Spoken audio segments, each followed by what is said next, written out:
Y habitualmente, desde ya hace algunos años, hacemos un evento donde presentamos algunos resultados de investigación e invitamos a destacados especialistas y responsables con funciones ejecutivas a cargo de organismos de gobierno para discutir algunas de las temáticas que consideramos relevantes en la sociedad argentina. Y además solemos invitar también a aquellos expertos o personas vinculadas con los temas para que modelen y de alguna manera hagan algún aporte adicional sobre las presentaciones que se hagan. Ese es un poco el espíritu de la actividad. Ustedes tienen un programa que estaba en la entrada del salón, allí van a poder ver los paneles que vamos a estar desarrollando durante el día. Y bueno, y sin más introducción, entonces damos inicio a este panel. Le voy a dar la palabra entonces a Berta, que es la moderadora del mismo. Bueno, también de mi parte, muy buen día a todos y todas. En primer lugar, muchísimas gracias por la oportunidad de estar aquí, no solamente porque la Fundación Ebert trabaja el tema desde hace, y a nivel mundial desde hace muchos años, sino también para mí, como recién llegada a Argentina, me voy a tomar muchas notas. Bueno, yo quisiera abrir un poco el panel, ya lo comentábamos, con dos cosas más de dimensión global, dos datos muy puntuales. El uno es el hecho de que la cuota salarial como parte del PIB en Europa está cayendo de forma drástica, cosa que no conocíamos, y la explicación puede ser, por un lado, que el capital se invierta más de forma especulativa que productiva, la otra, o que crece el sector informal de forma drástica. Eso, un dato. El otro dato, que en Alemania este año, por primera vez en nuestra historia, fue aprobado un salario mínimo. Eso fue muy celebrado, ustedes conocen salarios mínimos, para nosotros una novedad. Es también un indicador de la debilidad de los sindicatos y del crecimiento del sector informal. Eso, como entiendo que en Argentina, obviamente es un caso sumamente interesante de mirar cómo políticas laborales primero consiguieron una salida extremadamente rápida de una crisis profunda, y por otro lado, que inclusión más que con políticas sociales se logra con políticas laborales, y en ese sentido me parece sumamente interesante ahora desde varias perspectivas de entonces cómo impactaron estas políticas laborales, en dónde estamos en este momento y cuál es la perspectiva a dónde vamos a avanzar. Me alegra tener, ya dije, ahí experticia acumulada en esta mesa. Entonces, Matías Barbaitareña, secretario de Empleo del Ministerio de Trabajo, nos acompaña. Fabio Bertrand, ¿sí? Bien, soy alemana, siempre me puedo disculpar por eso. Especialista principal en mercado de trabajo de la OIT. También muy bienvenido aquí, y Fernando Grossman, que imagino que conocen como investigador y director de Citralis. Entonces, en ese orden también quisiera pedirle sus insumos de unos 15 a 20 minutos, y después quisiéramos obviamente abrir un poco a comentarios, preguntas. Por favor.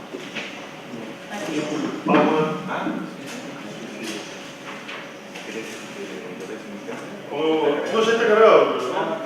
Está bien.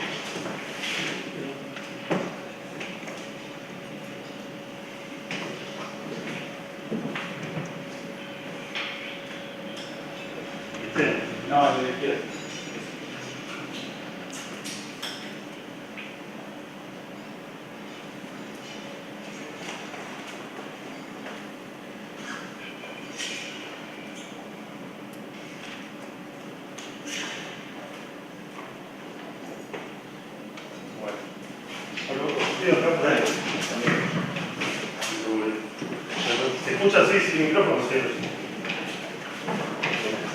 Así lo veo.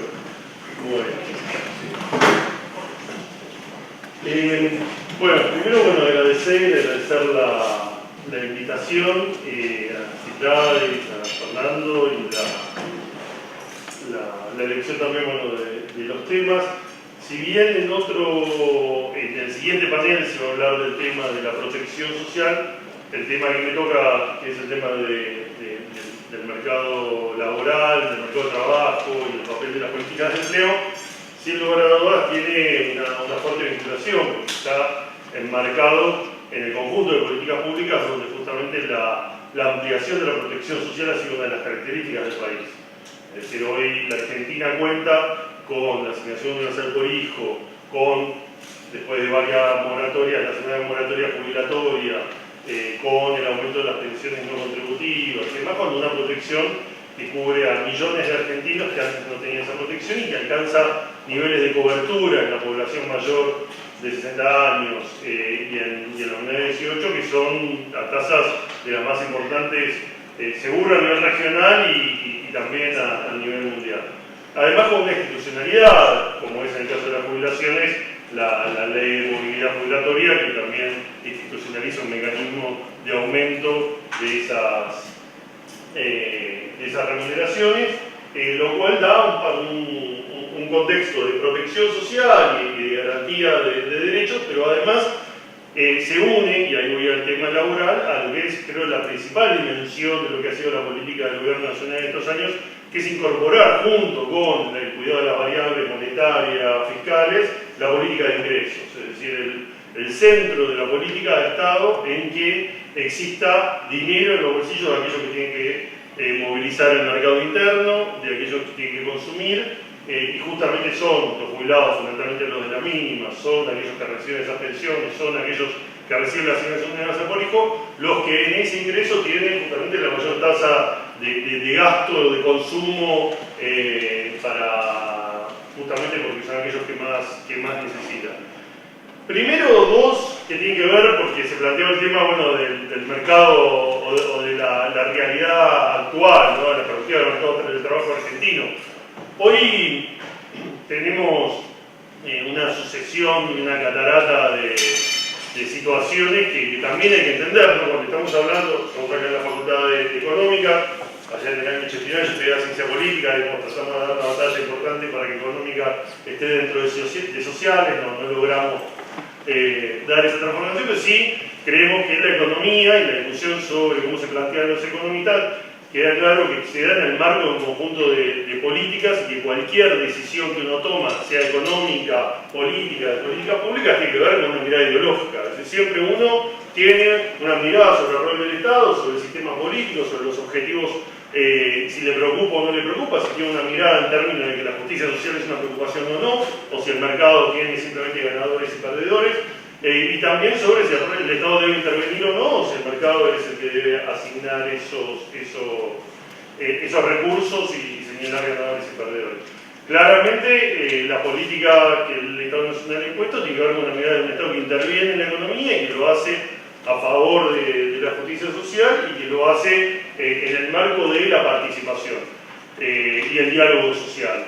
Eso, digo, claramente para nosotros, claramente si uno lee los medios más autoritarios de la Argentina, la situación es absolutamente distinta. Somos prácticamente una dictadura que ha crecido la pobreza en la Argentina, que ha destruido la institucionalidad que parece que caracterizaba a la Argentina desde hace siglos, que ha destruido la educación que era maravillosa. Y bueno, ahí hay una discusión que es sobre la realidad, sobre datos concretos, pero también sobre miradas ideológicas y sobre supuestas nostalgias de algunas cosas que existieron que no existían, por ejemplo en el tema de la educación, que ahora vamos a ver.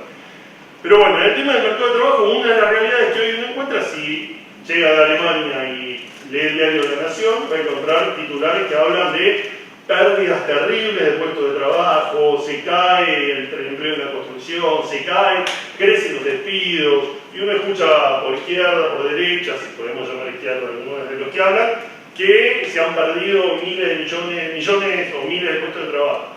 Algunos de los puntos que se señalan, claramente, cuando uno ve las curvas, quedan desacreditados. Por ejemplo, ayer hubo una reunión de la Cámara de la Construcción, el sector de la construcción pasó de tener entre 70 y 80.000 trabajadores a tener 450.000. Entonces, cuando alguien plantea si se cayeron 20.000 o no, de los cuales ya se recuperaron 13.000, está hablando de una pérdida de 6.000 puestos de trabajo en un universo que pasó de 80.000 a 450.000. Y estamos hablando solo del resultado directo de la UOCRA, no de otros asociados que no puede llegar hasta 800.000. Entonces, digo, en esa dimensión uno puede reconocer situaciones que tienen que ver con diferentes componentes.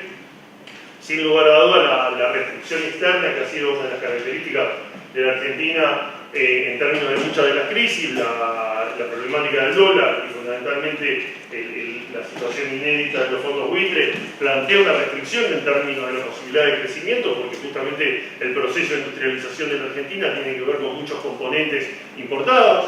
Por lo tanto, hoy hay demanda para la compra de autos, hay demanda para la compra de motos, pero no hay venta de eso porque hay restricciones en términos de que tiene un fuerte componente de partes importadas. Obviamente esa es una restricción. Después, bueno, la crisis externa en términos de fundamentalmente el impacto en Brasil, la disminución del crecimiento y la disminución de la demanda interna. Entonces sí tenemos una situación que es diferente a la de, por ejemplo, un año como el 2011, que fue de números importantes de crecimiento, pero si vemos la curva, vemos que es muy diferente a la del 2009, donde hace impacto la crisis internacional que comienza en 2007 en el mundo, y que además, bueno, si uno analiza las variables en términos del empleo, agosto 2014 contra septiembre de 2014, septiembre contra septiembre, uno ve que tampoco se produce este proceso de destrucción de empleo. Si uno agarra el Ministerio de Trabajo desde el año 96, hace una encuesta de indicadores laborales, son 2.600 empresas, creo que es una... El Ministerio de Trabajo tiene una subsecretaría de estudios laborales, muchos de ustedes conocerán, que dirige Marta Novik, que es tomada como referencia por un conjunto de organismos internacionales y también académicos, y produce una encuesta de indicadores laborales que va siguiendo este universo de 2.600 empresas, y cuando uno ve el número de despidos tampoco ha aumentado en este último año. Por lo tanto, ¿qué es lo que se produce? Efectivamente hay menos trabajo, pero no porque hayan crecido los despidos, sino por otra variable que es la tasa de incorporación.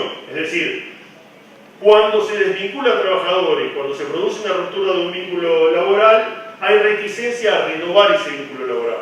Es decir, lo que está pasando es que nosotros necesitamos generar a nivel nacional cerca de 100.000 empleos por cuestiones demográficas por año, y no se están generando justamente porque aquel que desvincula, porque se jubila, porque cambia de empleo, porque decide por alguna razón de desvinculación, no despidos que no han aumentado, pero también, bueno, cuando hay algún despido, en ese 0,7, no lo renueva como lo hacía anteriormente. Eso es lo que provoca la brecha, junto con una caída en la tasa de actividad, lo cual, bueno, es el número que agregado de diferentes maneras puede provocar esos títulos catástrofes. Lo que nosotros vemos es, primero, ver la película, es decir, no agarrar la última curvita de una situación de empleo y amplificarla, sino justamente mostrar toda la serie para ver cómo, en todo caso, una caída, como en el caso de la construcción que recién marcaba, se da en un contexto absolutamente diferente, y después ver, bueno, qué hace o qué propuestas políticas hay.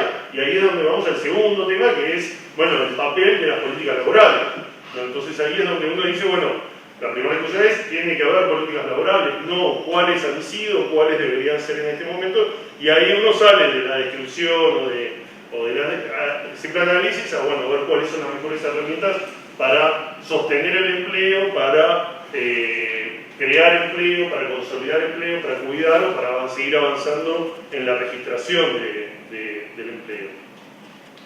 Como recién decía, bueno, a nosotros nos pasa, decimos, a mí, ahora estoy yendo a Tecnópolis con miles de jóvenes que están trabajando, que están participando en la política de empleo en la provincia de Buenos Aires. Ayer estuve en el penal de Ezeiza.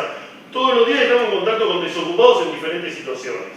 Y los desocupados demandan ante el Ministerio de Trabajo. Nosotros claramente tenemos una desventaja, si se quiere, por las características del sistema capitalista. O sea, uno, si está en el Ministerio de Salud, más allá de la complejidad, además en los 90 se descentralizó con un criterio fiscalista tanto la educación como la salud, con lo cual las provincias tienen dificultades y desigualdades importantes a la hora de poder entender esas realidades, y obviamente, más allá de que uno construya escuelas o que construya hospitales, sigue habiendo un déficit, pero uno del Estado Nacional tiene, si se quiere, la responsabilidad de dar esa cobertura y las herramientas para hacerlo. Es decir, uno tiene una demanda de salud y tiene que construir el sistema de salud, que está compuesto por obras sociales, por el hospital público, por el sistema privado, tiene en educación la posibilidad, a través de la gestión privada o de la gestión pública, de ver, y bueno, y estará en la responsabilidad. Tenemos, sin lugar a dudas, falta de vacantes en algunos lugares, como en la zona sur de la ciudad, para el caso de aquellos en los primeros años, pero hay una responsabilidad estatal. En el caso del trabajo, nosotros no podemos generar trabajo, nosotros no damos trabajo, es decir, del Ministerio del Trabajo nosotros, por un lado está el empleo público, que ha crecido porque el Estado hace más y crece, por otro lado está la economía social, que también el Estado fomenta, pero después hay decisiones privadas, es decir, el privado tiene la decisión de contratar o no, y esa decisión de contratar o no es una decisión que está tomando un conjunto de variables, entre las que están las políticas públicas del gobierno, pero la posibilidad de definir la realidad. No sirve de nada que uno diga, están dadas las condiciones para invertir, si el privado decide no invertir. El privado puede decidir no invertir por diferentes razones, por expectativa, por cambio de gobierno, por diferentes situaciones puede decidir no invertir, y uno, ¿qué es lo que puede hacer en ese caso? Un conjunto de políticas macroeconómicas para que sea negocio justamente invertir. Y eso es lo que ha pasado en estos años. Por eso se duplicaron las empresas de construcción, por eso se multiplicaron las pymes, también pasaron, se crearon cerca de 300.000. Por eso uno tiene estas variables, el desendeudamiento, el aplicar otro tipo de políticas, es el que ha generado estas oportunidades de empleo. ¿Qué es lo que hacemos desde empleo entonces? Bueno, desde empleo nosotros, la tarea es redistribuir oportunidades laborales. Es decir, entre aquellas oportunidades laborales que se generan y aquellos desocupados existen una serie de distancias, ¿no? Distancias que tienen que ver con elementos por los cuales el mercado laboral discrimina. Algunas de esas discriminaciones son ilegales y las trabajamos con dignidades, pero otras son propias del mercado laboral y discrimina, si bien no debería ser así, discrimina por sexo, discrimina por si uno es madre, por si tiene haber tenido conflicto con la ley, si tiene una discapacidad, si tiene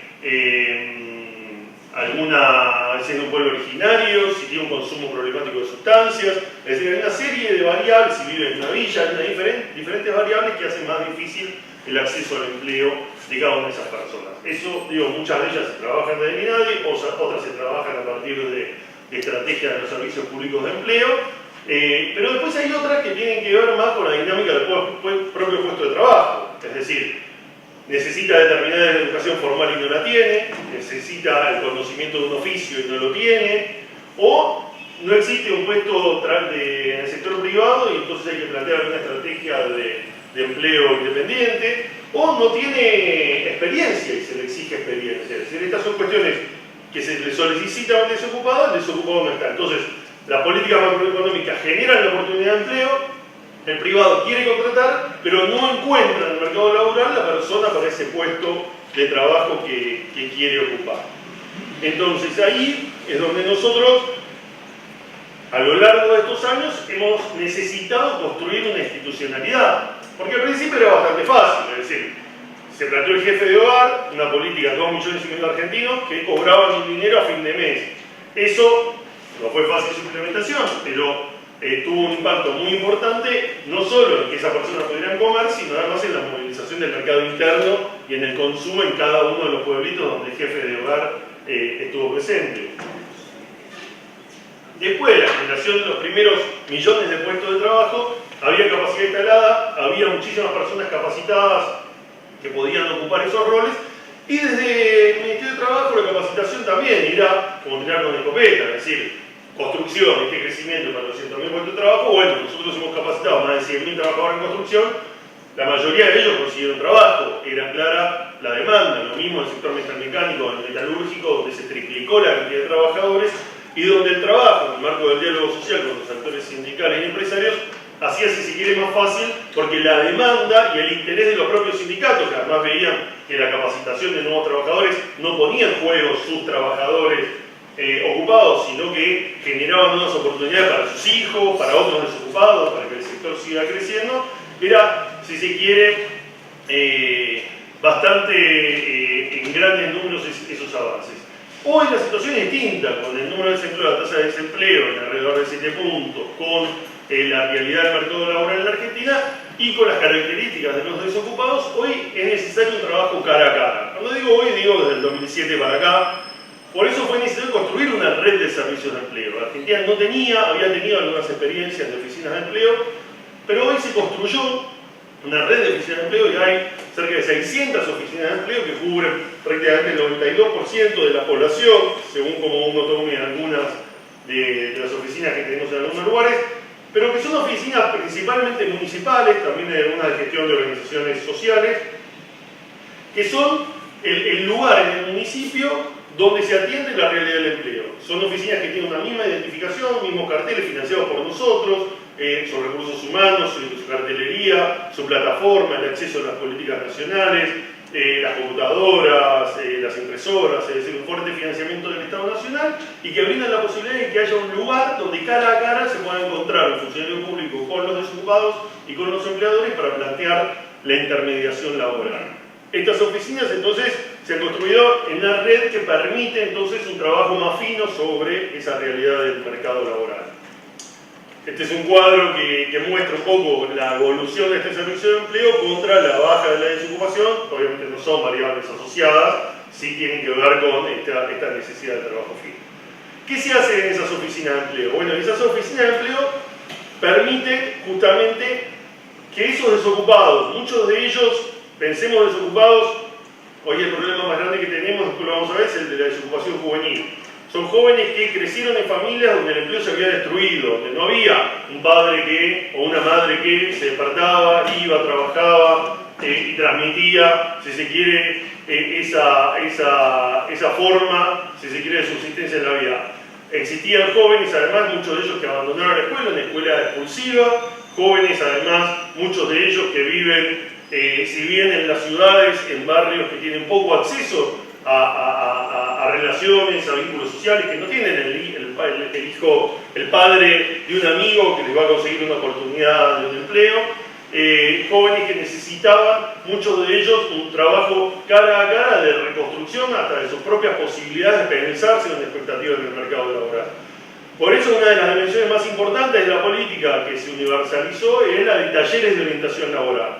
Es decir, se llaman hoy, sí, todo lo van a encontrar distintas modalidades que tenemos en el Ministerio, pero son talleres de 2 a 4 meses donde el desocupado o los jóvenes trabajan en grupo sobre cómo se consigue trabajo, cómo se hace un currículum, cuáles son las características del mercado laboral de su región, descubrir cuáles son sus propias habilidades, personas que por ahí dicen yo no sé hacer nada y construyeron su propia casa, o saben arreglar instalaciones eléctricas, o tienen alguna experiencia laboral, o son vendedores, o tienen alguna práctica, pero el trabajo con cada uno de ellos, donde el cambio es absoluto.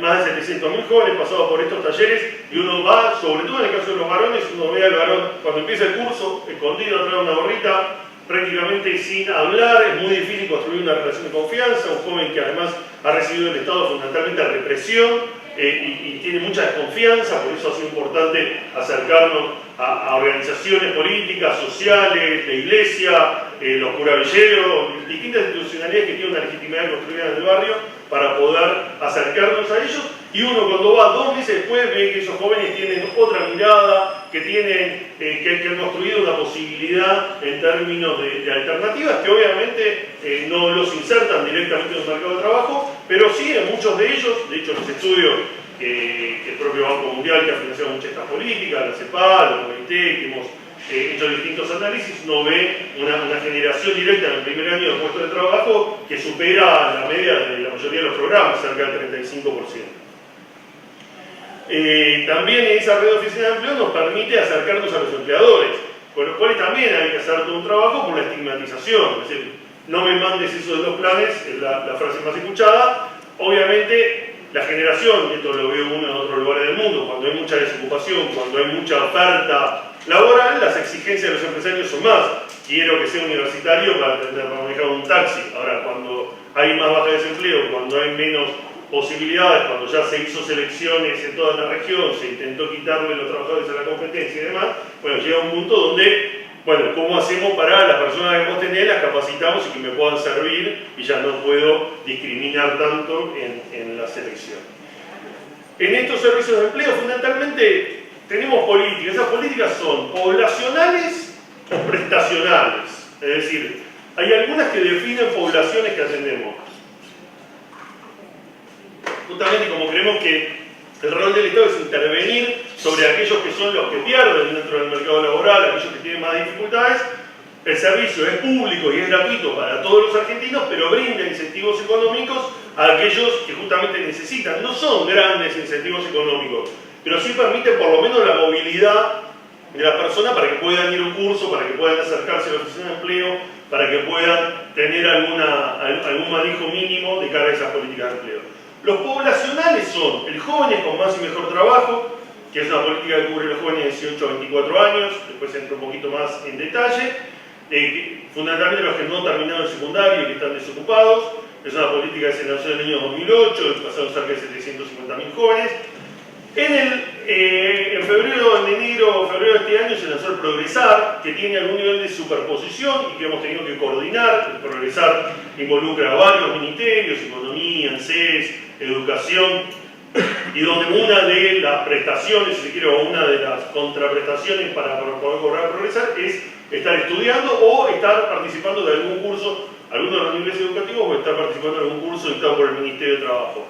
Hay cerca de 120.000, 200.000 jóvenes, si vemos escuelas diferentes, que han pasado en el marco de las políticas del Ministerio de Trabajo y cerca de 500.000 que han pasado cobrando porque están ejerciendo están participando de alguna de estas políticas de formación dentro del Progresar.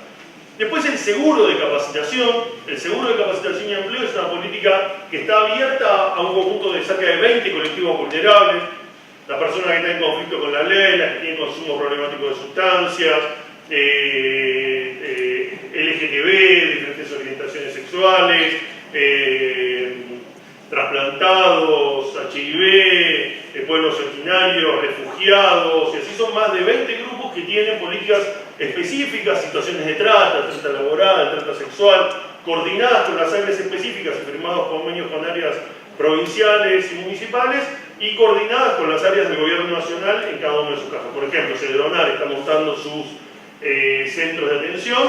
Nosotros, a todas las personas que ellos nos dicen que están en situación de poder acceder a este seguro de capacitación, es decir, que están en una situación donde el dinero que reciben no va a ser contrario a su salud, sino que les va a permitir pensar en su reinserción, nosotros brindamos capacitación y le damos esta posibilidad de incorporación al seguro. Lo mismo en cada uno de estos colectivos. Y después el seguro fue la estrategia de salida del jefe de hogar. Es decir, el jefe de hogar se bifurcó en el seguro de capacitación y empleo y en el plan familia. El plan familia después fundamentalmente fue la asignación universal por hijo, y el seguro de capacitación es una política que tiene alrededor de 100.000 desocupados y que se produce la incorporación a través de diferentes sectores vulnerables. Después está el seguro contributivo. El seguro contributivo también tiene un puente con el seguro de capacitación y un programa que se llama prestaciones por desempleo, que hace que, además de ese monto que cobra por el seguro contributivo, pueda cobrar otros extras a partir de participar de estas 4 cosas que hacemos. Por eso digo, después hay un programa específico para personas con discapacidad, porque era necesario que no tuviera incompatibilidad con las pensiones, que es el promover. Pero bueno, esos son los poblacionales. ¿Qué hacen esas poblaciones que seleccionamos como que necesitan un acompañamiento mayor del Estado? Hacen 4 cosas. Acompañamiento para terminar la escuela. Eso supone que la Secretaría de Empleo firma todos los años con todas las jurisdicciones educativas del país convenios para financiar vacantes en educación de adultos, en formación profesional provincial, en diferentes instancias. Cursos de oficio, que los hacemos a través de acuerdos con sindicatos y empresas, y en esta formación y por organizaciones, y en esta FP provincial. Empleo independiente, hay un financiamiento de 25.000 pesos, tienen que hacer un curso de gestión empresarial que dura 2 meses, después tienen un acompañamiento durante el resto de los meses. Si al año el emprendimiento sigue siendo exitoso, vuelven a recibir un financiamiento del 50% de esos 25.000 pesos, y está entonces la posibilidad de ser independiente o la posibilidad de realizar un entrenamiento laboral. Ese entrenamiento laboral puede estar en el sector privado, en el sector público o en el sector social, puede recibir entre 1.200 y 2.000 pesos por mes, según las características del entrenamiento, y después un programa de inserción laboral, es decir, un subsidio, en el caso de que alguien los tome, si un empleador los toma, puede el Estado financiar parte del salario hasta 2.700 pesos por un año como parte del salario para que esa persona sea incorporada.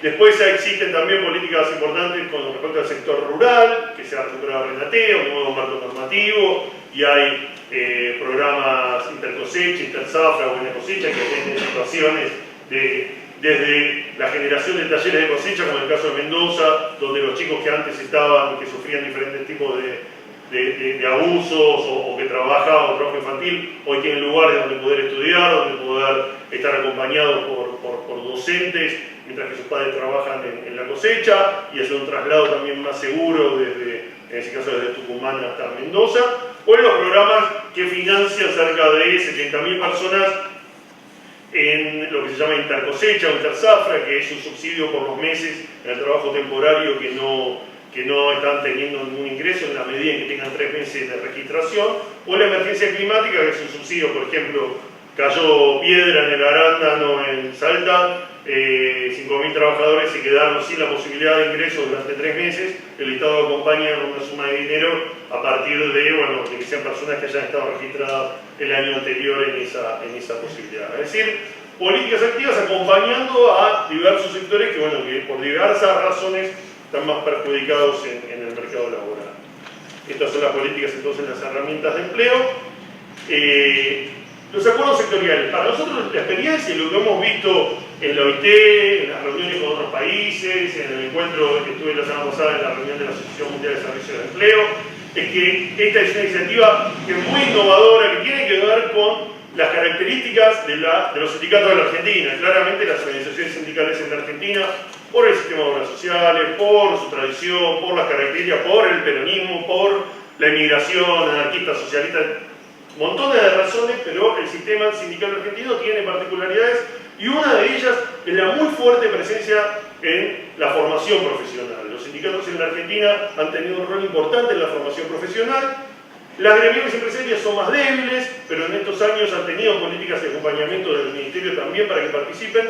Y nosotros tenemos más de 40 sectores que se reúnen en el Ministerio de Trabajo, la Cámara de la Construcción y la BOCRA, los empresarios navales con el sindicato, el plástico, más de 40 sectores que se sientan en la mesa, obviamente sobre las políticas nacionales, discuten dónde, cómo, con quién, qué instituciones de formación fortalecemos, qué competencias se puede certificar. Nosotros trabajamos con trabajadores, no son estudiantes, son trabajadores que se capacitan.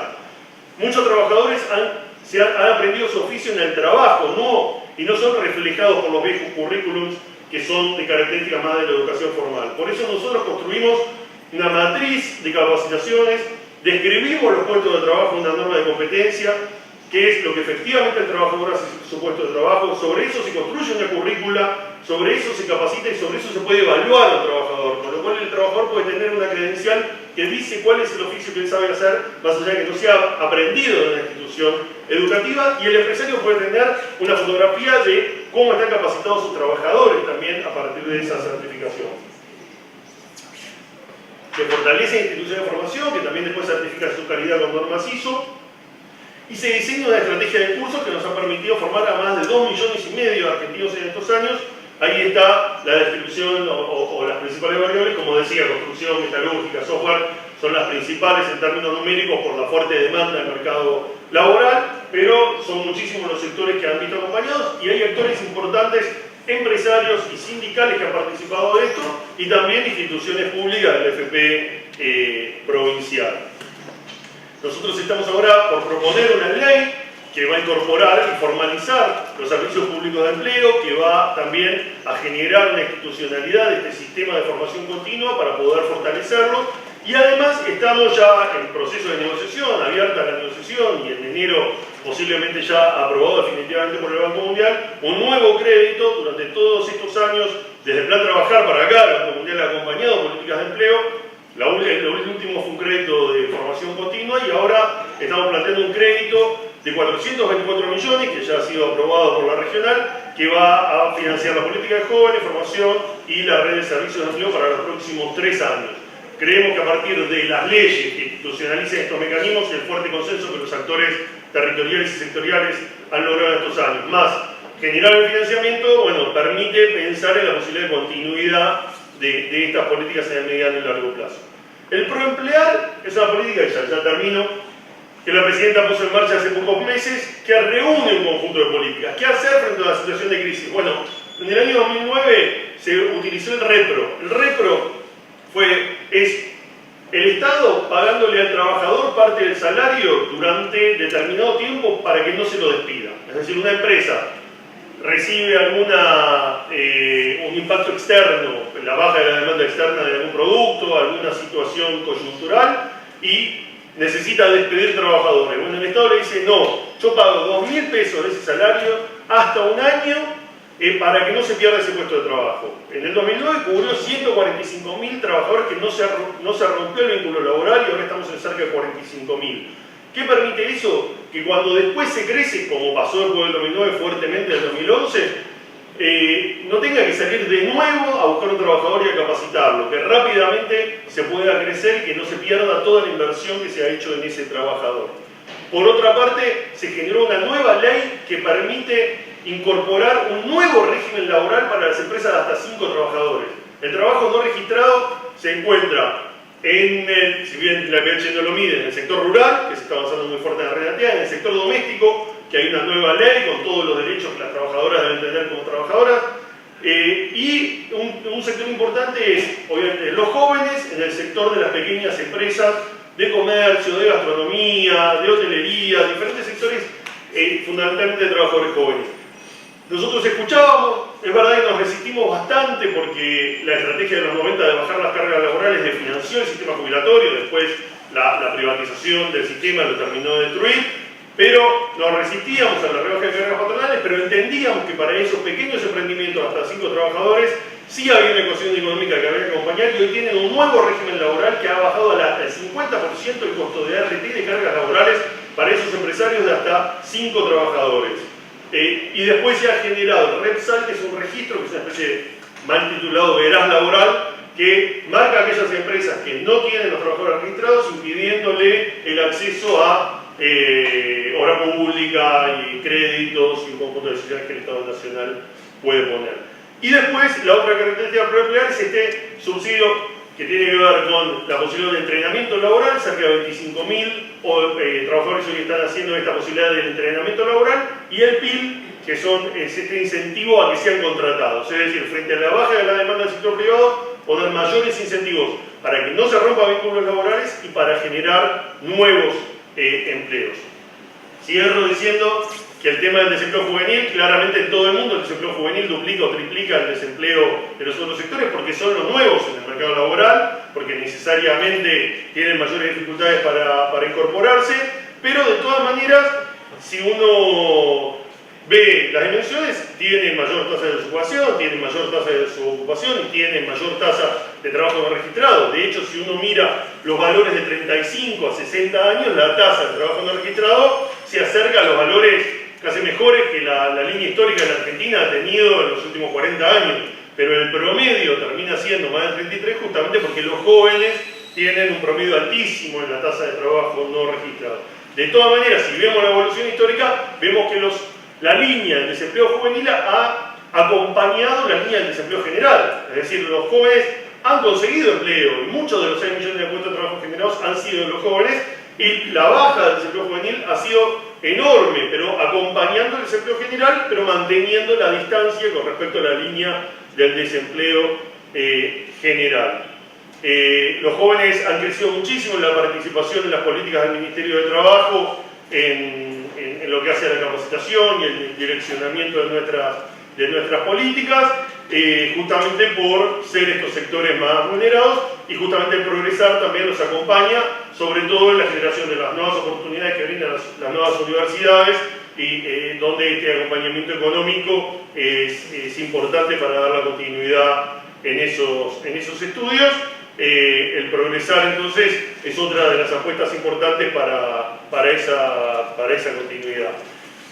En síntesis, Para nosotros la clave, cuando uno ve los números de 2003 y ve los números de ahora y ve una transformación histórica, inédita, difícil de encontrar en otros lugares del mundo, tiene que ver con haber definido al empleo en el centro de las políticas públicas y fundamentalmente con dejar de hacer los deberes que el centro financiero nos marcaba. Cuando nosotros nos decían, el problema son las empresas públicas, nosotros privatizábamos, cuando nos decían que el problema eran las jubilaciones, las entregamos a los FJP, cuando nos decían que el problema eran los salarios públicos, los bajaban, y siempre hicimos los deberes. Hoy el deber que nos dicen que hay que hacer es pagarle a los fondos buitre, es el ajuste, es la restricción. Nosotros vamos a seguir por el mismo camino, que es seguir inyectando dinero en la economía, movilizando la política de ingresos y sosteniendo el consumo, porque creemos que esa es la mejor política de empleo, con los desafíos que hoy tenemos, que es justamente el de la competitividad. Y la competitividad se va a lograr por mayor inversión del sector privado y se va a lograr porque nos pensemos en el mundo a partir de una inserción diferente. Es decir, hoy estamos en una bifurcación importante. Aquellos que dicen,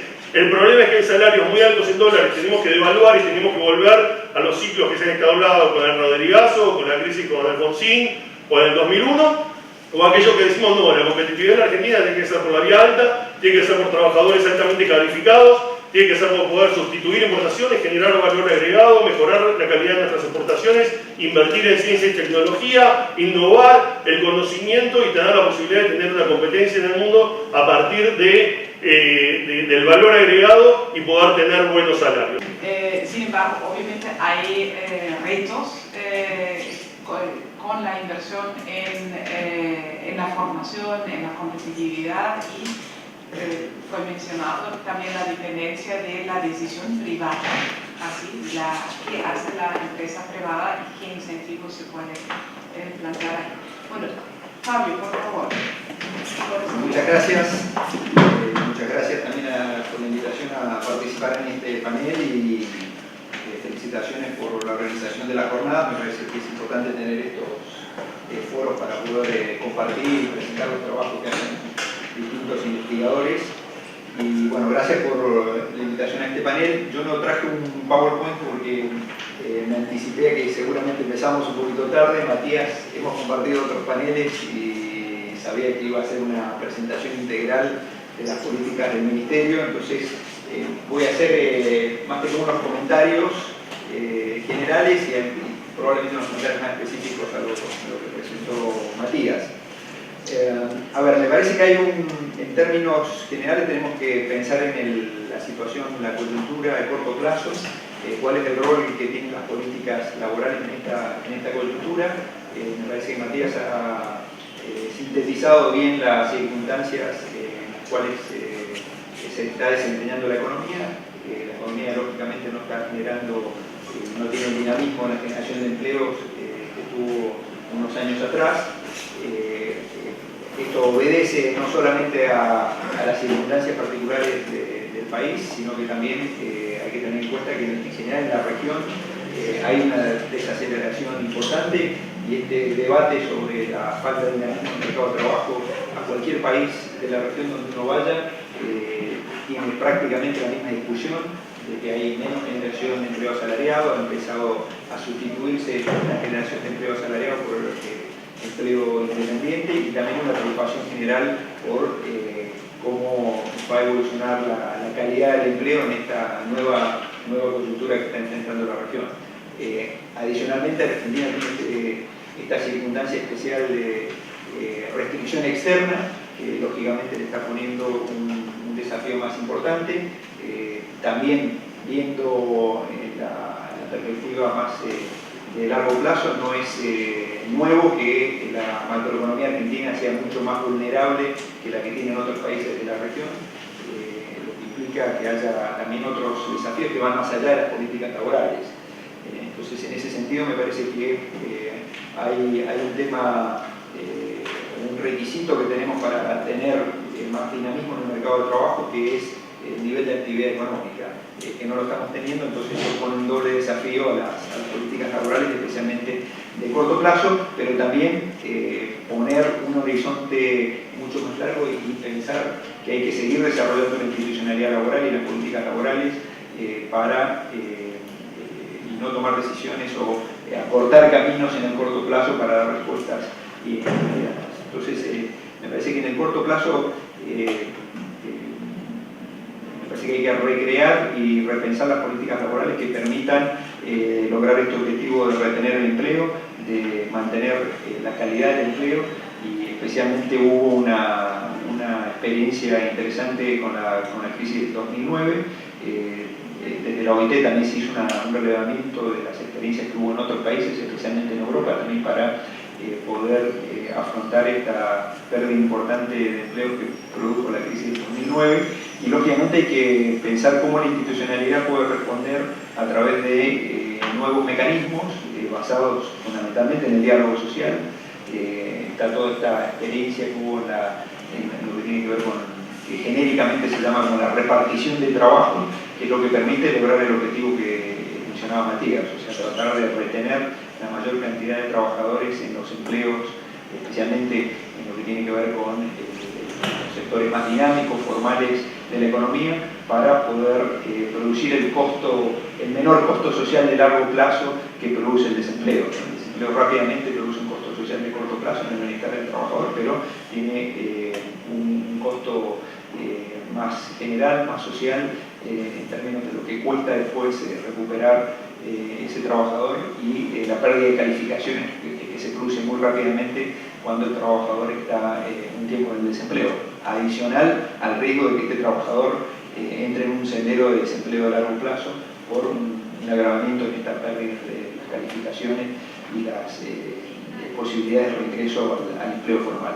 Entonces, en ese sentido, me parece que el desafío de corto plazo es ver cómo estos instrumentos que se desarrollaron en los últimos años, Matías mencionó el REPRO, pero también pensar otros mecanismos que pueden surgir a partir del diálogo social, fundamentalmente entre las organizaciones sindicales y las organizaciones de empleadores, para poder llevar adelante una protección del empleo, especialmente en lo que queda de este año y el año que viene, que van a ser más dificultosos en términos de nivel de actividad económica. Entonces, eso es la circunstancia más de corto plazo, pensando en las políticas laborales y en el mediano y largo plazo. Me parece que nos toca comentar un área de gobierno que ha sido bastante consistente, exitosa y que ha tenido continuidad. A ver si uno lo contrapone con la administración macroeconómica, ha sido mucho más dificultosa, ha habido más rotación de funcionarios, distintas estrategias para afrontar este problema de la administración macroeconómica. Contrariamente, el tema llega acá, tiene una continuidad, y que hemos tenido desde la OIT el privilegio de acompañarlos en la reconstrucción de una institucionalidad laboral que es la que te permite tener una estrategia de desarrollo y un nivel de competitividad, como dice Matías, por la vía alta, y que permita no solamente esa estrategia, sino también tener estrategias de inclusión social mucho más efectivas. Lógicamente, esta expansión que ha habido de los programas de transferencias y lo que ha pasado fundamentalmente en la protección social, con la expansión de las transferencias a las familias con niños, en la expansión de estos mecanismos semicontributivos en las jubilaciones y las pensiones, han permitido establecer ese piso de ingresos que ha permitido mostrar estos resultados, en el sentido que el impacto de la crisis en el bienestar de los hogares es mucho menor, justamente por esa red de seguridad económica que producen estos programas. Y probablemente también es lo que está repercutiendo, y esto es obviamente una conjetura para estudiar en más detalle, en que también los indicadores tradicionales que tenemos en el mercado de trabajo, la tasa de desempleo especialmente, no estén reflejando coyunturas más importantes de corto plazo. Vemos que esta caída en la tasa de actividad probablemente tiene que ver también con esa red de ingresos que inhibe que haya, por ejemplo, en los jóvenes un temprano ingreso al mercado de trabajo, o hace que también los trabajadores adicionales, los trabajadores secundarios en los hogares hayan ingresado ante esta perspectiva más de corto plazo de caída del nivel de actividad, hayan ingresado fuertemente al mercado de trabajo, produciendo también un impacto en estos indicadores. Entonces, esta mirada integral de cuál es el efecto que tienen las distintas políticas, no solamente tiene que ver con las políticas específicas en lo laboral, o las políticas que ha relatado Matías en lo que tiene que ver con la Secretaría de Empleo, sino tiene que ver con ese conjunto de políticas de sostenimiento, políticas de ingresos que mencionó, que permiten también tener un desempeño en algunos indicadores laborales que son más satisfactorios que lo que observamos en la historia económica de los últimos años, cuando han habido contextos de vulnerabilidad macroeconómica o de caída en el nivel de actividad. Pero lo importante es pensar que más allá de las políticas laborales tenemos un dilema también productivo en Argentina, un dilema que tiene que ver con cómo se va a continuar, se va a profundizar o hacia dónde se va a orientar esa transformación productiva y cómo las políticas laborales van a acompañar esa transformación productiva. Lógicamente no depende esa decisión de la transformación productiva, tiene que ver más con políticas económicas, tiene que ver más con las políticas sectoriales, pero lógicamente las políticas laborales tienen que acompañar ese proceso. Me parece que el dilema productivo todavía no lo tenemos definido, sin embargo tenemos que acompañar con una buena estrategia de políticas económicas para colaborar en ese proceso.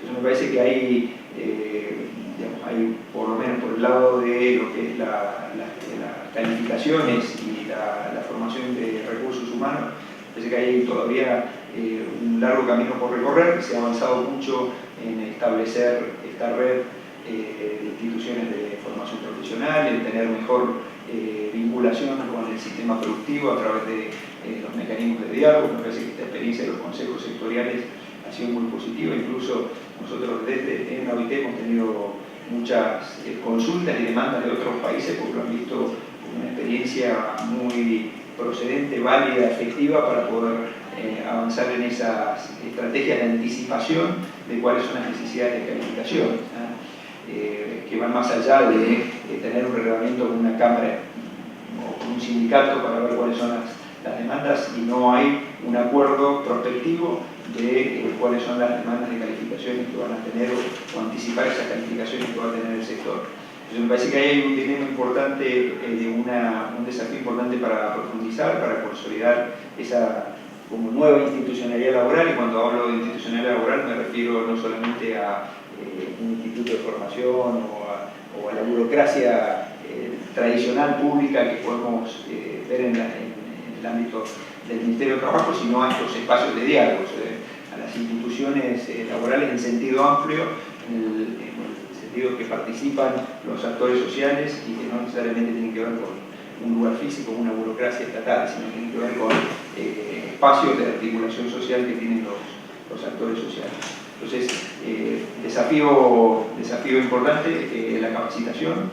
El otro tiene que ver con profundizar y llevar, avanzó mucho la institucionalidad para poder mejorar la calidad del empleo. La manifestación más clara de la calidad del empleo es el empleo informal o el empleo vulnerable, que está un poco más asociado también al nivel de ingresos que tienen los trabajadores. En ese sentido, más allá de la fuerte caída que hubo de la tasa de empleo no registrado en los últimos 10 años, hoy está el desafío de llevar a la práctica e implementar la efectividad de esta nueva ley que trata de usar incentivos, usar sanciones, mejorar la inspección laboral. Creo que tiene que ver con el marco normativo, se avanzó mucho, hay una legislación bastante moderna, bastante efectiva, alineada con la realidad que tienen los distintos sectores. El desafío me parece que ahora viene por el lado de, como decir, en términos generales, de la administración del trabajo, o sea, cómo llevar esta legislación a la práctica, cómo buscar estos mecanismos de coordinación que tiene que ver también con la institucionalidad que tiene Argentina en un marco federal, donde parte de las responsabilidades de esta institucionalidad laboral, por ejemplo, la inspección está dividida entre la nación y las provincias. El interés también de las mismas provincias de apoyar y desarrollar las redes de oficinas de empleo, de participar más activamente en las instituciones de formación profesional, y también participar en lo que es el mecanismo de sanciones y de las empresas que infringen la ley o que cometen el fraude laboral, ¿no? Este mecanismo de REPSAL está pensado como un mecanismo donde participan distintas instituciones que se vinculan con el mercado de trabajo, pero lógicamente eso digamos, es un mecanismo que tiene que también permear en la institucionalidad laboral que se desarrolla en el territorio, donde participan provincias, municipios, conjuntamente con el gobierno nacional. O sea, ese sería el segundo desafío. Mencioné entonces las calificaciones, el segundo, profundizar los mecanismos para la mejora de la calidad del empleo. Después hay otros dos temas, me parece que son importantes en estos desafíos. Uno fue mencionado por Matías, que es el tema del empleo juvenil.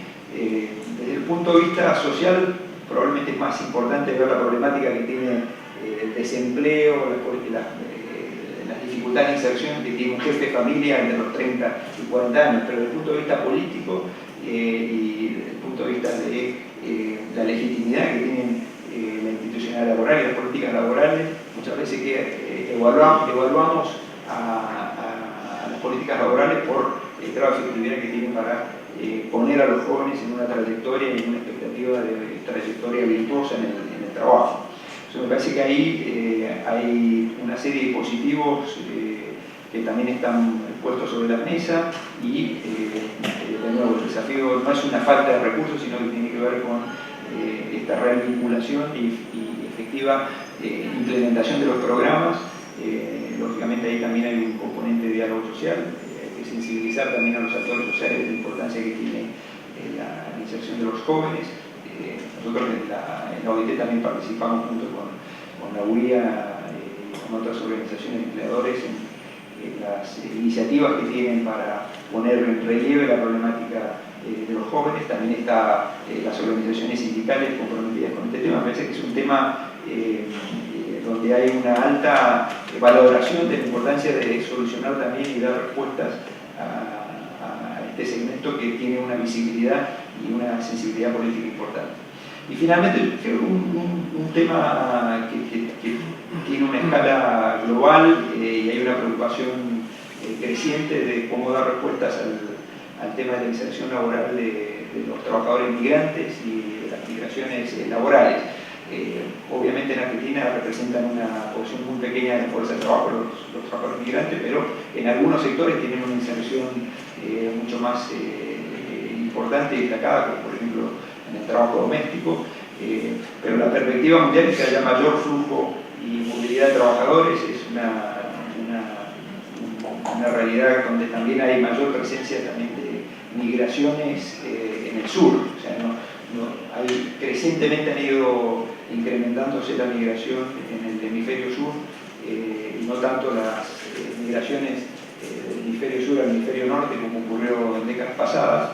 Y creo que la institucionalidad también laboral tiene que ir previendo la posibilidad de dar respuestas a este fenómeno, donde hay una mixtura también de trabajadores de acuerdo a sus calificaciones, ¿no? Hay trabajadores calificados que migran, pero también hay muchos trabajadores no calificados que se van insertando en distintos segmentos, algunos más precarios, otros más protegidos, y en ese sentido también hay dado el cambio demográfico que está ocurriendo, especialmente en el cono sur de América Latina, lógicamente uno debería esperar si la economía crece a tasas más relevantes, y donde va a haber probablemente ciertas restricciones y las posibilidades de atraer trabajadores migrantes en una política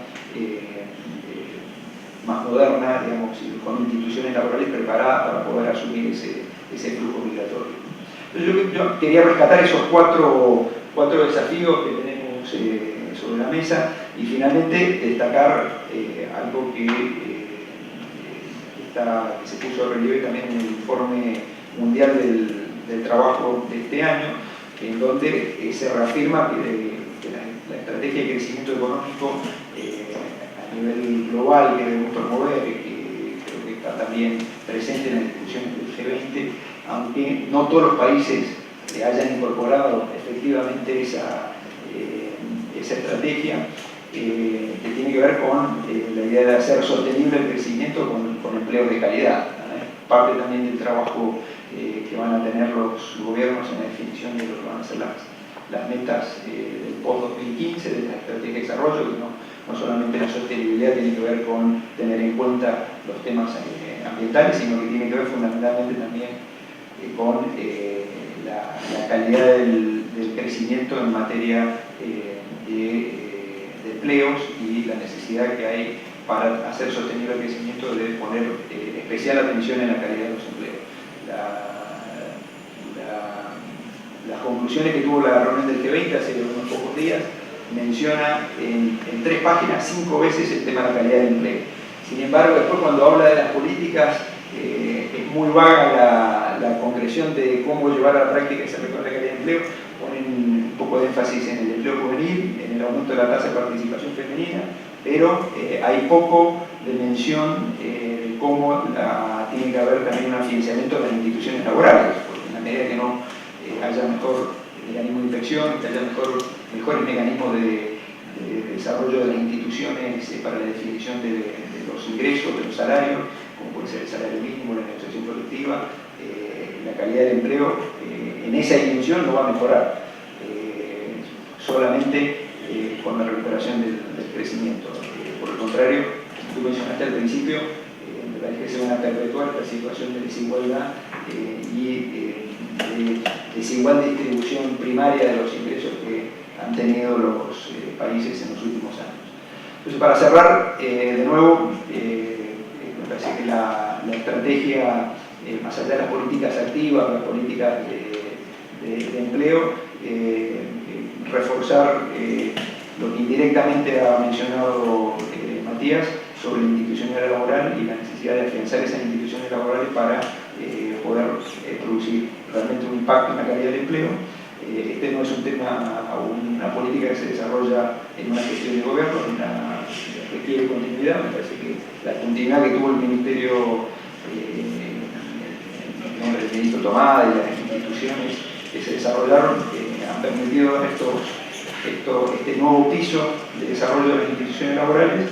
Y me parece que hay que renovar ese compromiso, en el debate que va a haber el año que viene para las elecciones presidenciales, donde me parece que hay un consenso sobre estos avances, pero siempre están las tentaciones para cortar caminos, en términos de reducir los costos, en pensar que la burocracia estatal es muy grande, o pensar que los programas gastan mucho y lo que promueven es la inactividad y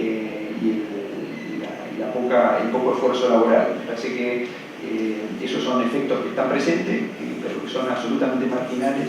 Creo que el efecto de las instituciones laborales va mucho más allá que eso. Me parece que es parte de la estrategia para consolidar un crecimiento más inclusivo y un crecimiento que también permita ir llevando a esa transformación productiva que le dé sostenibilidad al mismo.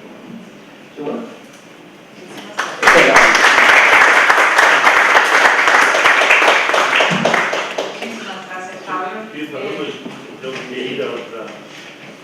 Pido perdón, pero había avisado que tengo que ir a Tecnópolis en 15 minutos.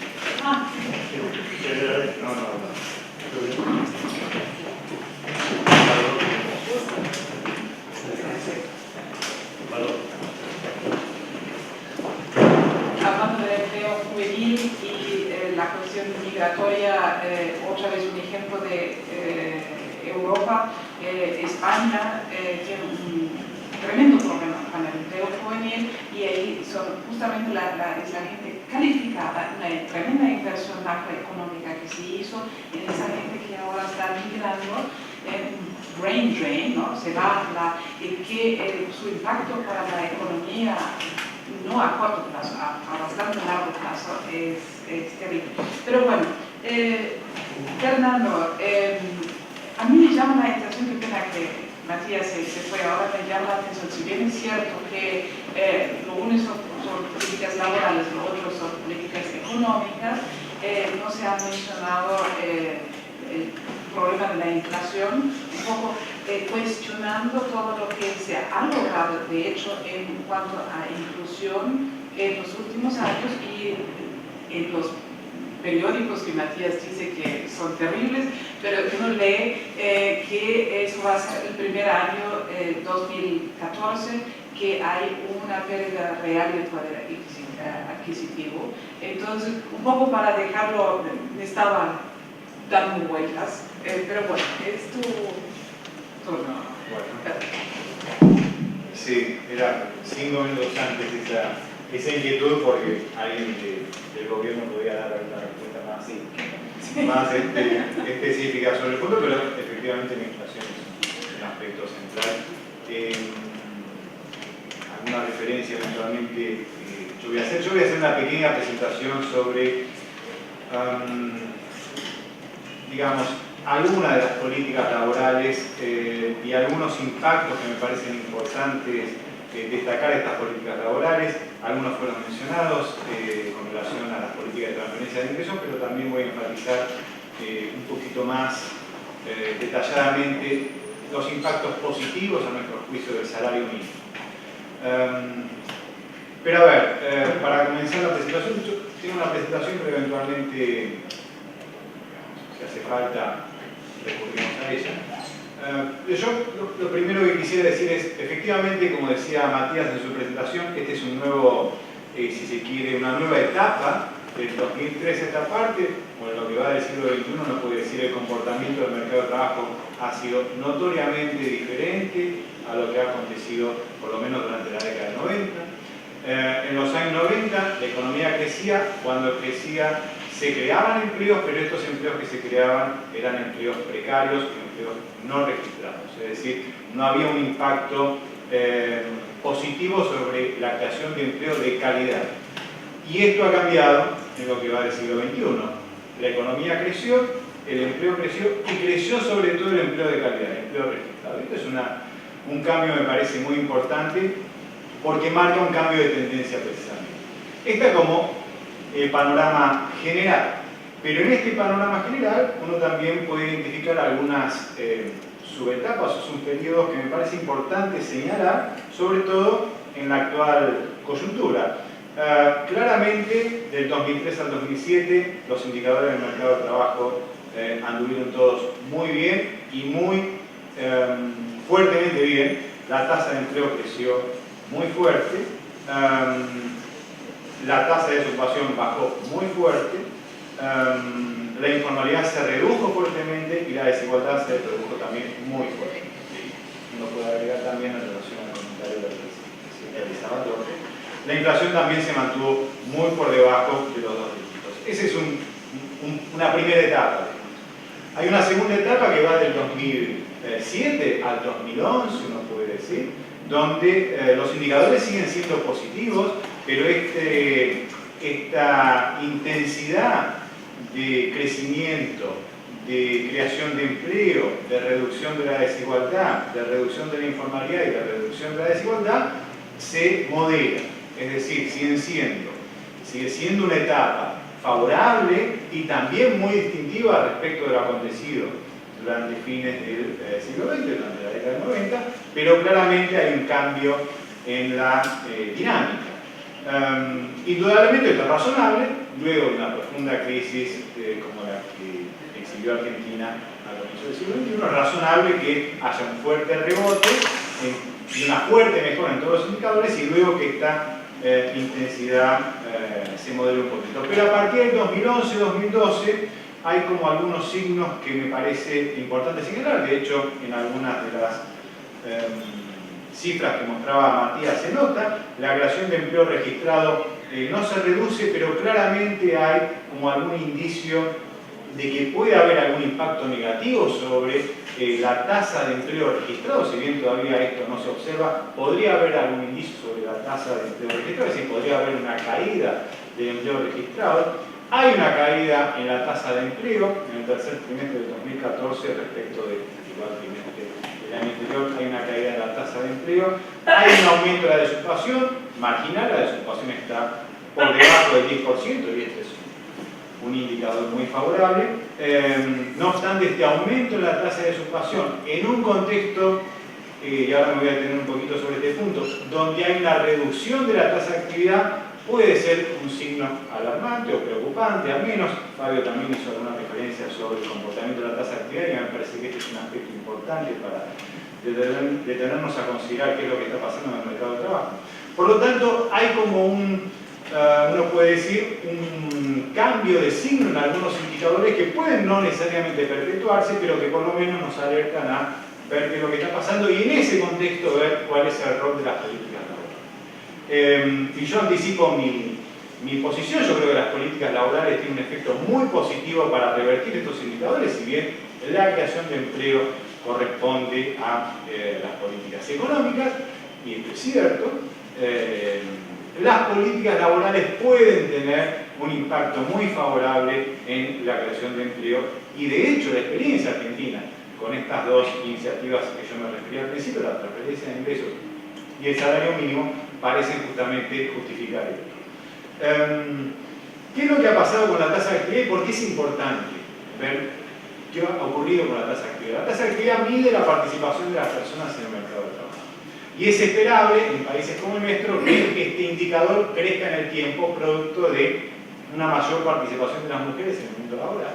Cuando uno mira la tasa de actividad de los varones, la tasa de actividad de los varones está cercana al 100% por esta distribución desigual de las tareas al interior del hogar. El hombre abocado a las tareas vinculadas a la generación de ingresos en el mercado de trabajo, la mujer más condicionada a las tareas domésticas. Por lo tanto, en la medida en que va ganando terreno la mujer en el mundo laboral, su tasa de actividad va a ir creciendo. Por lo tanto, la tendencia esperable en economías como la nuestra, donde la tasa de actividad tiene un nivel muy bajo respecto a economías más desarrolladas, es que esta crezca. Por lo tanto, el hecho de que esto no ocurra alerta. Pero además, en el caso argentino, la tasa de actividad parece decrecer, incluso en algunos grupos específicos de edad, como es el caso de los jóvenes. La tasa de actividad de los jóvenes decreció.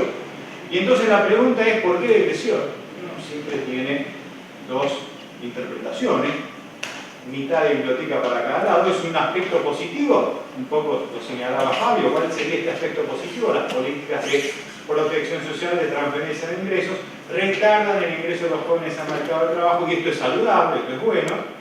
Los jóvenes ganan información, ganan en calificación, y esto hace que su inserción en el mercado de trabajo luego sea más exitosa en empleos de calidad, y esto garantice trayectorias de empleo mucho más sólidas y mucho más productivas. Esto es cierto, es decir, cuando se ingresa al mercado de trabajo en un puesto precario, las probabilidades de perpetuar la trayectoria laboral en puestos precarios es mayor. Por lo tanto, en este sentido esto sería saludable. Pero también uno puede pensar en un aspecto no tan favorable, que es lo que se denomina desaliento laboral. Es decir, ante la ausencia de oportunidades laborales o ante la ausencia de salarios adecuados o de salarios que estén en línea con mi expectativa, retraigo mi búsqueda de empleo.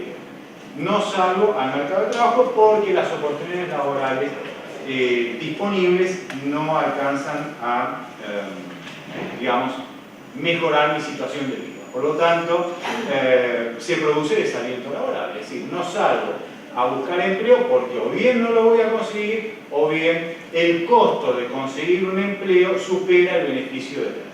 Ya sea porque los salarios que consiga son muy bajos, ya sea porque las condiciones laborales que me ofrecen no son adecuadas. Por lo tanto, este es un aspecto importante, e insisto, muy importante en el caso de los jóvenes, porque la tasa de actividad en el caso de los jóvenes se ha reducido fuertemente. Es un fenómeno también, es cierto, regional, no es un fenómeno solamente doméstico, pero en el contexto en el que yo les mencionaba antes, donde se está produciendo una caída en la tasa de empleo, donde se está produciendo un leve pero aumento al fin de la tasa de desocupación, esta caída en la tasa de actividad podría dar cuenta de algún fenómeno de desaliento.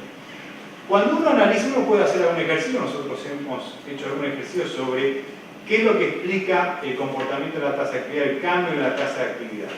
Para decirlo rápidamente, uno puede descomponer esa variación en la tasa de actividad en un efecto estructura y en un efecto tasas. Esto quiere decir, en la medida en que aumenta el nivel educativo de la población, la tasa de actividad aumentaría per se, porque los más educados tienen una mayor actividad económica. Si uno descuenta ese efecto, que sería el efecto estructura, uno puede ver qué es lo que ocurre con el efecto estrictamente de participación de las personas en el mercado de trabajo, es decir, lo que uno puede llamar propensión a participar en el mercado de trabajo. Y uno encuentra que este es el factor que explica la caída en la tasa de actividad fundamental.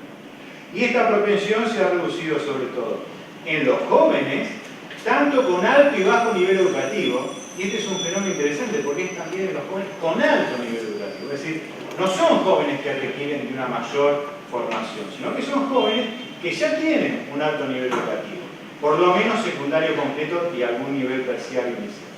Y también producto de una baja en la propensión a la actividad económica en las edades centrales, esto es de 25 a 44 años, de bajo nivel educativo.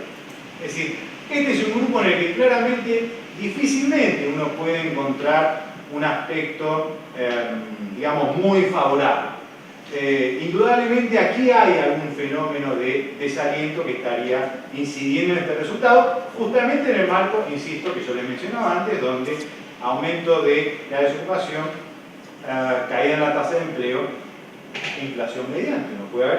Uno puede pensar que hay alguna cuestión vinculada con el desaliento. Por lo tanto, este es un aspecto que me parece importante. Este es el contexto de coyuntura en el que se encuentra el mercado de trabajo, y en este contexto me parece uno puede discutir un poco algunas de las políticas laborales y cuál es el rol que pueden tener. A ver, ¿por qué puede ocurrir el desaliento laboral? Porque finalmente uno puede pensar, bueno, de acuerdo, la responsabilidad del crecimiento de la creación de empleo tiene que ver con el contexto económico. El contexto económico se ve justamente condicionado por lo que pasa no solo domésticamente, sino en los socios comerciales de Argentina, por ejemplo, y esto es un fenómeno que está incidiendo en este caso, es decir, Brasil no está teniendo, digamos, el dinamismo que supo tener en años pasados. Los precios internacionales, los bienes que exporta Argentina también parecen que van a tener o tienen una tendencia a la baja, algo diferente también a lo acontecido en años pasados. Por lo tanto, hay efectos externos, pero también es cierto que hay algunos fenómenos vinculados con lo que se denomina polarización ocupacional. Parece haber en el caso argentino, o hay alguna evidencia, nosotros estamos notando esto, que empieza a producirse una fuerte polarización ocupacional. ¿Qué quiere decir esto? El mercado de trabajo empieza a funcionar de manera menos integrada. Hay un polo de ocupaciones de alta calificación que tienen muy buenas remuneraciones, que están en puestos de alta productividad, donde operan con alta tecnología, buenos salarios, pero hay otro polo en el mercado de trabajo que condensa ocupaciones de baja remuneración, baja productividad, y esto va justamente generando esta polarización ocupacional que desemboca en un aumento de la desigualdad. Y esta polarización ocupacional justamente parece responder a la escasa creación de empleo. Al haber una escasa creación de empleo para la economía argentina, el exceso de fuerza de trabajo calificada presiona sobre los puestos de trabajo de menor productividad. Y esta presión hace que las oportunidades laborales sean cada vez menores para aquellos de menor nivel educativo. Es decir, esta baja en la tasa de actividad que nosotros vemos para aquellos con bajo nivel educativo estaría respondiendo a este fenómeno que en la literatura se denomina devaluación educativa. Pocos puestos de trabajo que hay en la economía, esta escasez de puestos de trabajo se dirigen o se ocupan por personas con alto nivel educativo, el resto de las personas con también elevado nivel educativo presionan para ocuparse en puestos de trabajo de menor productividad. Y esto impacta sobre todo en aquellos de más bajo nivel educativo. Claramente esto no se resuelve mejorando el nivel educativo de la población, porque si el problema es de escasa creación relativa de puestos de trabajo, no se resuelve por eso. Pero las políticas laborales, insisto, pueden tener algún rol para jugar, y en este sentido hay que hacer alguna referencia, lo hizo Matías, también lo hizo Fabio, a la recientemente sancionada y reglamentada Ley de Promoción del Trabajo Registrado y Prevención del Fraude Laboral. Y esta iniciativa es muy importante porque pone en el centro de la agenda laboral el problema de la informalidad laboral, de la precariedad laboral y de los costos que esto tiene para la inclusión social. Porque recordemos que los puestos de trabajo no registrados e informales no se distribuyen de manera homogénea en la sociedad, sino que hay hogares que solo tienen acceso a puestos de trabajo informales y hay hogares que tienen un acceso preferencial a puestos de trabajo registrados. Esto hace que en Argentina haya hogares donde haya más de un trabajador registrado, y haya hogares donde haya ningún trabajador registrado y los empleos que haya sean solo empleos informales. Por lo tanto, justamente el problema de la informalidad no es un problema asociado a la condición demográfica de las personas, sino que es un problema social, de allí su relevancia. No es que es un problema de los jóvenes que atraviesa transversalmente la sociedad argentina a segmentos de alto nivel educativo y de bajo nivel educativo, sino que está concentrado en ciertos niveles educativos. Por lo tanto, este es un aspecto importante. Y la ley que se acaba de sancionar tiene algunas políticas o algunas medidas, me parecen muy interesantes, como van a ser el aumento de la inspección, el aumento del control, pero tiene un capítulo que despierta alguna incertidumbre, yo diría, y Matías también la manifestó en su presentación, que es la reducción de las cargas laborales como estímulo para la creación de empleo registrado. Esto no ha funcionado en la experiencia argentina, si bien efectivamente para las pequeñas empresas los costos laborales pueden ser un aspecto, digamos, que limite su funcionamiento, la reducción de las cargas laborales puede operar en un sentido positivo en este caso, es decir, mejorando las posibilidades de ganar productividad, porque implicaría que la contratación de un trabajador no sea costosa. No obstante lo cual, uno no debe perder de vista que en Argentina los salarios de los trabajadores informales son alrededor de un 50% inferiores a los salarios de los trabajadores registrados. Por lo tanto, el descuento del 50% de las cargas patronales no compensa el aumento del costo salarial que tendría que enfrentar el empresario si registra ese trabajador. Por lo tanto, ahí hay algún aspecto que me parece importante tener en cuenta y ver en el futuro cómo esto puede impactar sobre la creación de empleo. Para ir al punto, entonces, que yo les mencionaba al principio, el rol de las políticas laborales, transferencia de ingresos y salario mínimo. Ambas políticas nosotros hemos desarrollado un esfuerzo importante por tratar de ver sus impactos en el mercado de trabajo en el marco de un proyecto que hemos hecho con una financiación de la Universidad de Canadá. Y así hemos encontrado efectos muy positivos tanto para la transferencia de ingresos como para el salario mínimo. Las transferencias de ingresos, sobre todo la asignación universal por hijo, pero uno puede pensar que va a tener un impacto sobre el progresar, digamos, a partir del progresar, ha tenido un impacto muy positivo en términos de no alentar la inactividad, es decir, las familias receptoras de la asignación universal por hijo no se han retirado del mercado de trabajo producto de que hayan recibido esa transferencia, sino que lo que uno ha encontrado es exactamente lo opuesto. Los adultos receptores, residentes en hogares, receptores de las transferencias de ingresos de la asignación universal por hijo, han aumentado su participación económica, la han aumentado, es cierto, no tanto en términos de empleo, sino en términos de desocupación, es decir, han dejado de ser inactivos para pasar a ser desocupados, y esto de alguna manera llama la atención o invita a pensar que esto puede ocurrir debido a que estos mayores ingresos facilitan la búsqueda de un empleo para las personas y por otro lado les permite mejorar sus condiciones de negociación eventualmente en el acceso a un puesto de trabajo. Por lo tanto, una recomendación que se deriva de estos resultados es que en este contexto en particular estas políticas tienen que intensificarse y aumentarse. Y el salario mínimo, ¿cuál es el debate del salario mínimo? Para decirlo rápidamente. Uno escucha, y voy a hacer alguna referencia al caso alemán que me parece bien interesante también, uno escucha habitualmente que el salario mínimo es una medida deseable, pero en la medida también que este salario mínimo se fije en un nivel elevado puede tener un efecto contrario al buscado. Es decir, es bueno que las personas, que todos los trabajadores tengan un salario por debajo del cual no haya nadie, es decir, un salario que garantice una canasta básica de bienes y servicios. Esto es bueno, pero el problema es cuál es ese nivel de salario que garantiza esa canasta. Si es muy alto, esto puede desalentar la contratación de trabajadores, es un argumento muy habitual, y si esto ocurre, el efecto es peor que la aplicación de la norma. Es decir, si esto ocurre, se provoca desocupación, estos desocupados presionan sobre los salarios de los ocupados, por lo tanto el resultado general es que hay pérdida de empleo y caída de los salarios. Por lo tanto estamos peor que antes, digamos. Entonces, este es un argumento que me parece muy importante con relación al salario mínimo y con relación al nivel del salario mínimo. Nuestros resultados para el caso argentino, y en Argentina es importante señalar que del 2003 al 2014 el salario mínimo se incrementó en 24 ocasiones.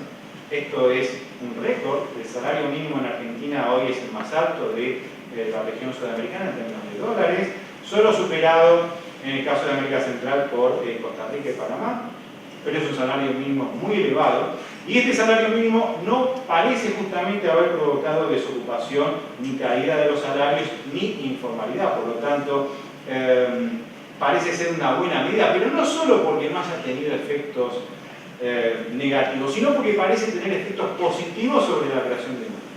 ¿Y esto cómo puede ocurrir? ¿Qué es lo que quiero decir? ¿Cómo puede ser que aumente el salario mínimo y producto de que aumente el salario mínimo, aumente el empleo? Y esto se explica a partir de lo que en la literatura se denomina monopsonios laborales.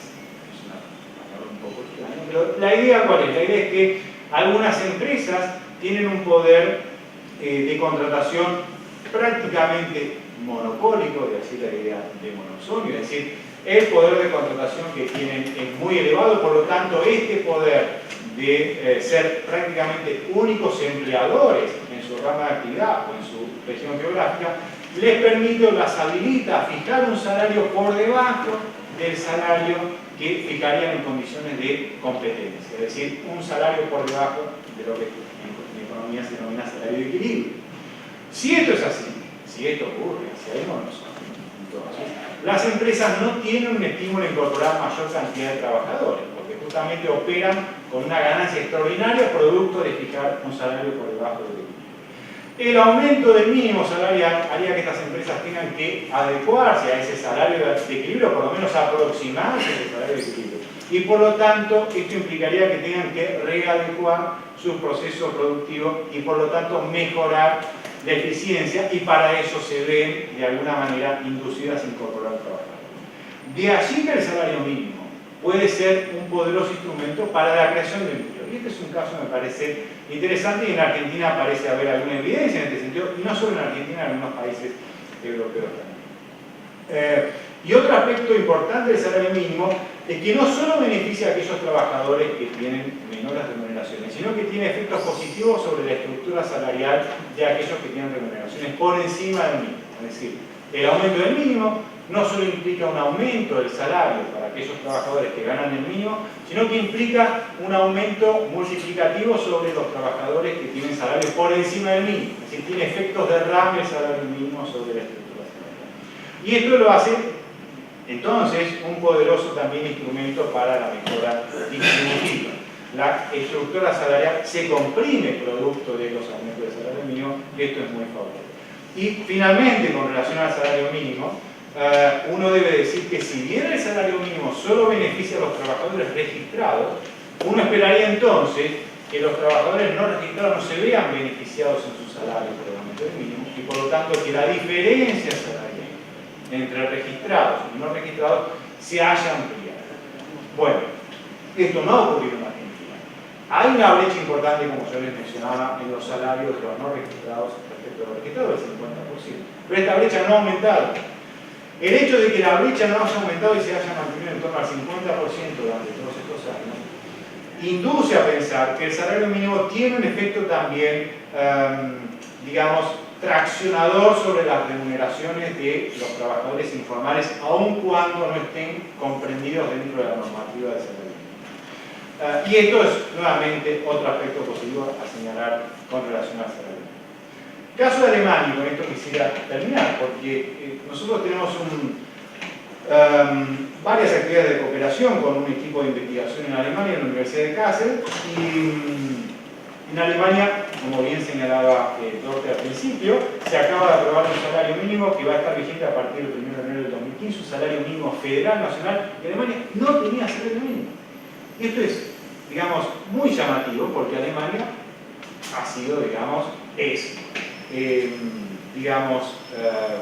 muy avanzada en términos de las negociaciones colectivas y de la participación de los trabajadores en la vida económica del país.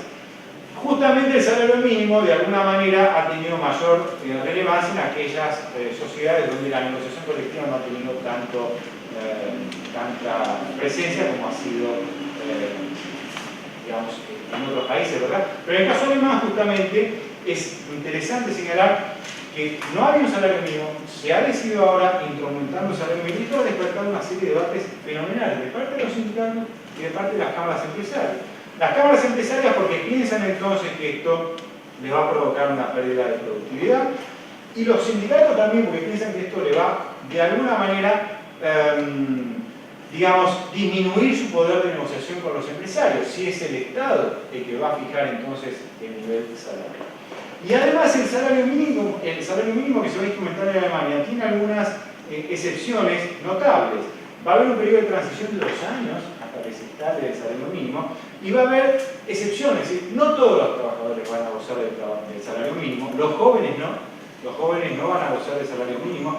En Inglaterra pasa algo parecido, por ejemplo, el salario mínimo para los menores de 22 años y tampoco los desocupados de larga duración. Es decir, el tema del salario mínimo es un fenómeno o es un tema muy vigente en la agenda internacional y yo creo que Argentina en este sentido puede dar una importante muestra de los efectos positivos que ha tenido en términos de empleo, en términos de salarios y en términos de estudio. Bueno, hasta aquí entonces.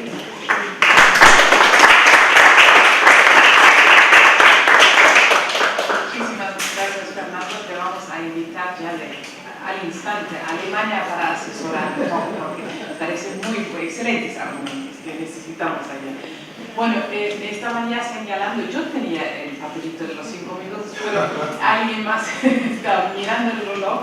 Estamos yo creo que esperando el coffee break. Sin embargo, obviamente, yo creo que hay que permitir ahora a tan interesantes insumos, comentarios y preguntas. Entonces, aprovechen de la presencia de no completa, qué pena, pero hay también.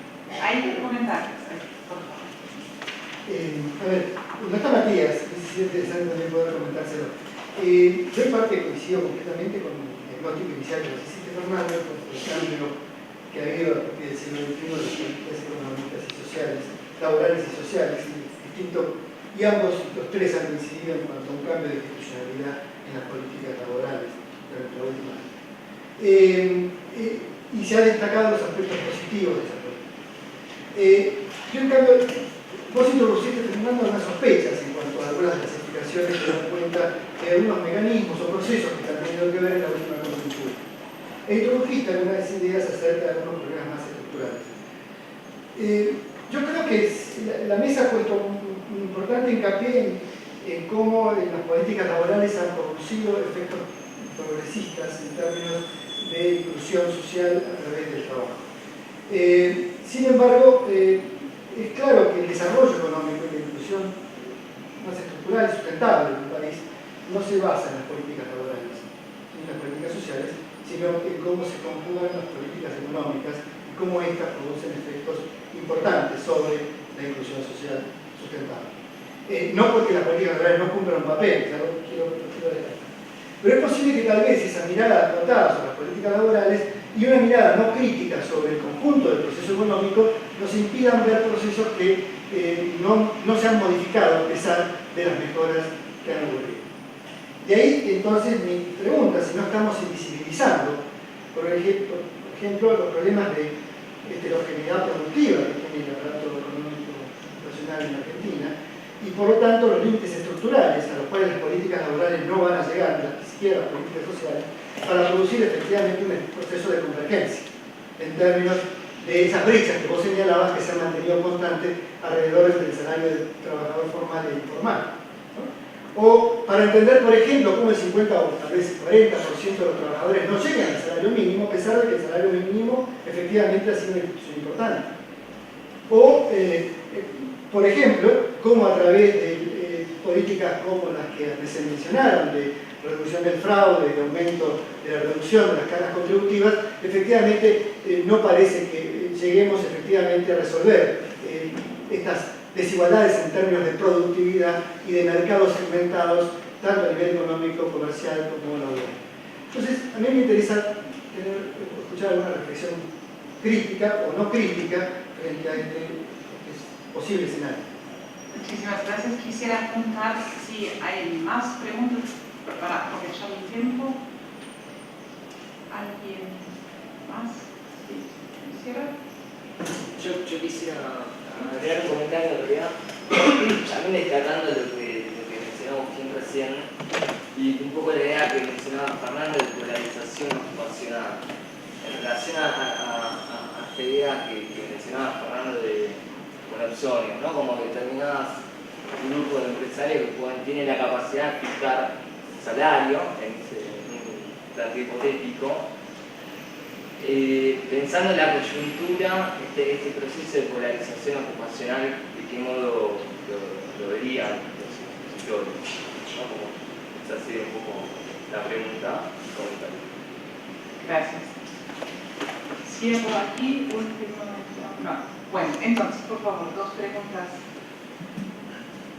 Por ahí, Agustín, creo que lo que mencionaste es un poco lo que quise expresar, que el dilema productivo que hemos solucionado en Argentina tiene que ver con esta discusión eterna sobre cuál va a ser la estrategia de desarrollo